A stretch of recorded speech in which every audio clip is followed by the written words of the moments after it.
I am absolutely convinced that men don't actually want relationships. Like, men want their lives as is. They want to go about their day exactly as it is, do whatever they would normally do, and just want somebody there when it's convenient for them, or, you know, for the things they want to do. Like, convince me I'm wrong.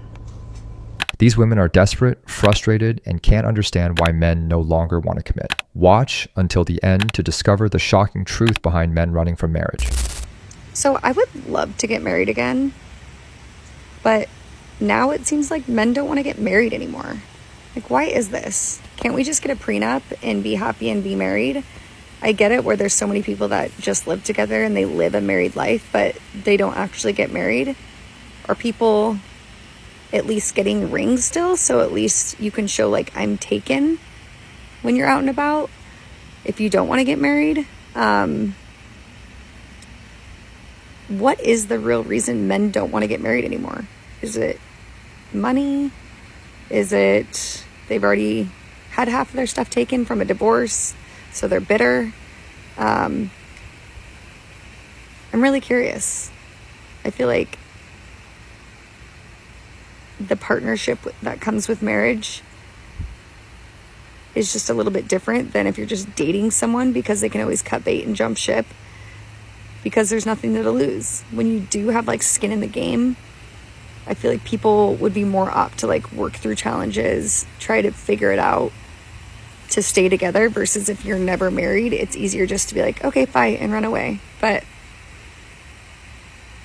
are guys really not wanting to get married anymore?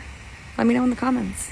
She wonders why men don't want to get married anymore, but seems to ignore that the institution of marriage has become risky for them. Many men have already lost property, children, and emotional stability after a divorce, even though they gave everything to their relationship. The problem isn't that men don't want commitment. It's that today, commitment comes with huge risks and little guarantee that their effort will be valued. The logic of sign a contract and it'll be fine doesn't work, because the contract itself, marriage, is what ruined many men. Quick question. What the fuck happened to effort? What happened to it? It's like, it's just gone. Vanished. Thin air. Poof. Be gone, bitch. Like, what happened to it? Yes, I actually want to go out on a date. Yes, I would love for you to buy me flowers. I would love for you to show me that you actually put effort into wanting me. You tell a person, yeah, I would love to go out with you. Well, what you want to do? What the fuck do you know how to do? Look up something, plan something, make a reservation. Tell me to be ready by this time. Be a man. Damn. So I guess I'm just going to stay single for the rest of my life. I am 44, but it seems like men just aren't interested in single moms anymore. I have 4 kids, and all I do is sit at home and watch Netflix. The sitter is secured. Just come find me, bae. I'm lonely. I was kind of dating a man, and we made love. And after we made love, I said, you're my boyfriend.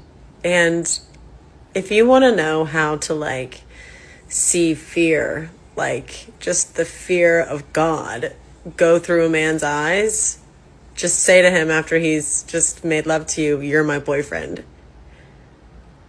The way this man hit a brick. She shows how many relationships today are built on force and immediate expectations. Being intimate and then immediately being told, you're my boyfriend, can be terrifying, because many men have seen this turn into emotional and financial imprisonment. This fear doesn't come out of nowhere. It comes from past experiences, unfair laws, and a culture that punishes men for not matching women's sense of urgency. If you are a man and you want to sleep with women, just say that. Just own that.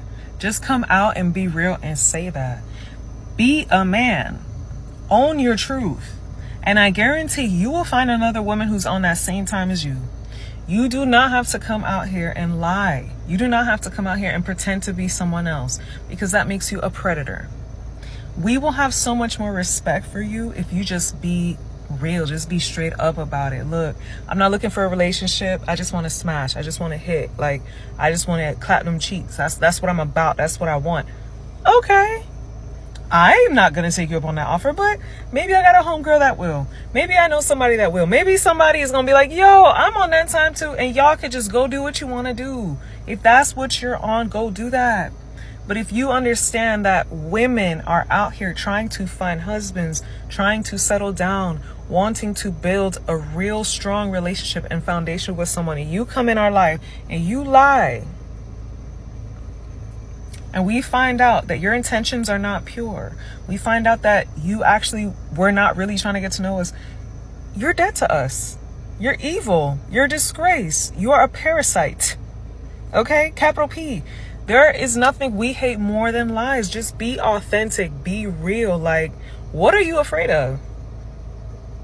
If you are the man that you claim you are, you a real man, you ain't got nothing to fear, then just be real, be honest. We will respect you so much more.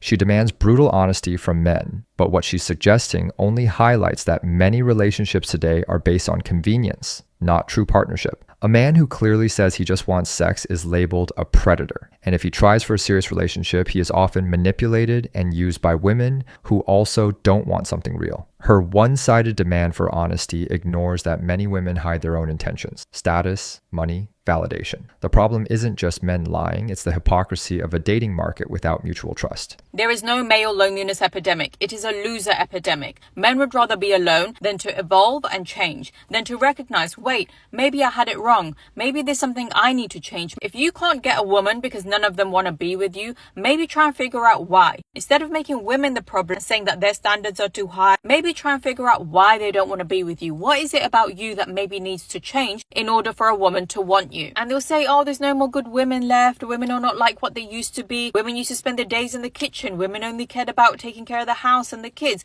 Oh yeah, and also women used to take our beatings. Women used to stay quiet. Women didn't complain. Women didn't think they could get better. Women didn't have confidence and self-worth and weren't able to speak up for themselves. And that suited you. That's the kind of person you wanted. If you love your mum's generation so much, cool, maybe marry one of her single friends. Women are not the problem. They have just woken up and realized they deserve better, that they don't actually need anything from these men, and they're only going to accept a man in their life if the man can make their life better. And if you cannot do that, you will not be chosen. If you can't level up and be the kind of man that women of this day and age want, you won't get to have a woman in this day and age. Your tricks are not working anymore. The internalized misogyny, the oppression, all of that is not working anymore. Women are waking up from it. Women are healing. Women are learning to love themselves and their own company. Women are learning to support and love each other and have communities and have friendships that are valuable and fulfilling. We now know that getting married and having children is a choice, that you don't have to do that, that is not what makes you successful or fulfilled in life. In fact, having kids when you haven't healed yourself and you don't know your own worth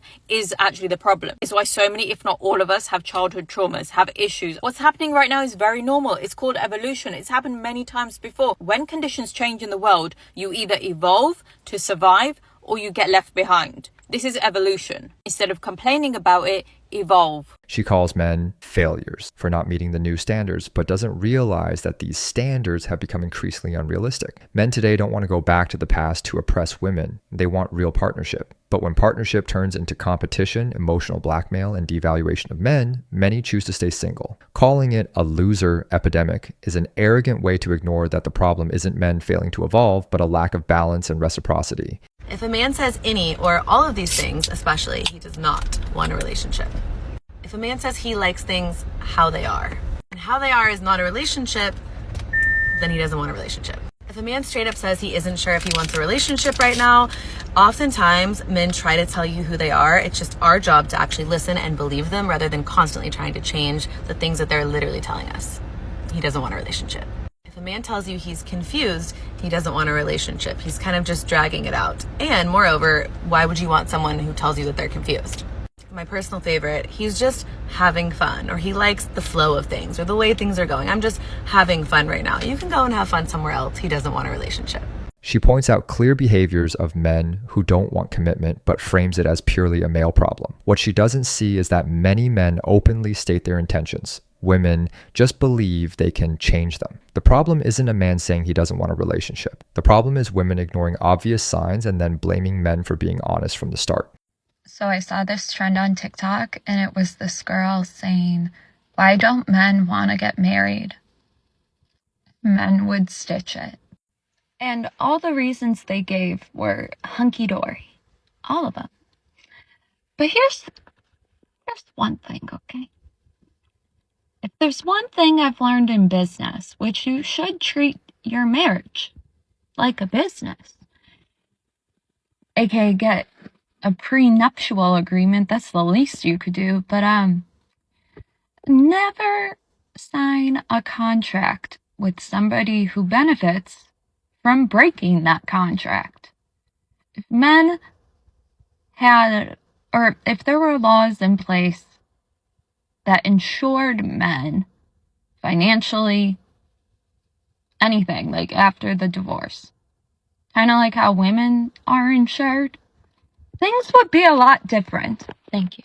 This woman hits the core issue. Current laws don't protect men, and marriage has become a contract where only one side benefits if it's broken. She even points out the obvious: treat marriage like a business contract with protective clauses, but most won't accept it because they know the system favors women. Until there's legal balance, men will continue to step back.